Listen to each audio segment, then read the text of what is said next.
जंगल में एक भालू और उसका बच्चा खुशी खुशी रहते थे। बच्चा बहुत ही शरारती था। एक दिन वह तितलियों को पकड़ रहा था। उनका पीछा करते करते वह घने और अंधेरे जंगल में चला गया और वापस जाने का रास्ता भूल गया। तभी एक भयानक जानवर उसके पीछे से आता है और उसे पकड़ लेता है। रात हो जाती है और बच्चा वापस नहीं आता, तो उसकी माँ उसे ढूंढने निकल जाती है। कहाँ होगा मेरा बेटा? खरगोश भाई, क्या तुमने मेरे बेटे को देखा?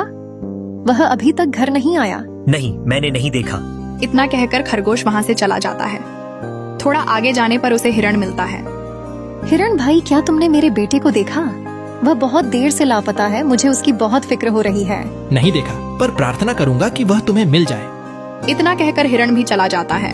भालू बैठकर रोने लगती है, लेकिन वह हिम्मत नहीं हारती और फिर अपने बेटे को ढूंढने निकल जाती है। थोड़ा आगे जाने पर उसे एक चालाक लोमड़ी मिलती है। लोमड़ी बहन, क्या तुमने मेरे बेटे को कहीं देखा? लोमड़ी की शेर और भेड़िया से दुश्मनी थी, तो उसने एक तरकीब लगाई और भालू से बोली, हाँ, मैंने देखा कि भेड़िया और शेर तुम्हारे बेटे का पीछा कर रहे थे। अब तक तो वो दोनों उसे मारकर खा भी गए होंगे। इतना सुनते ही भालू तेजी से भेड़िए के इलाके की तरफ जाने लगी।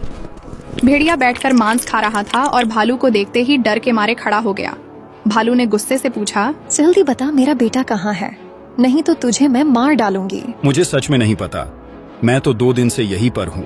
भालू शेर के पास जाती है। शेर आराम कर रहा था। मुझे पता है मेरे बेटे को तुमने पकड़ा है। मेरे बेटे को वापस कर दो, नहीं तो अच्छा नहीं होगा।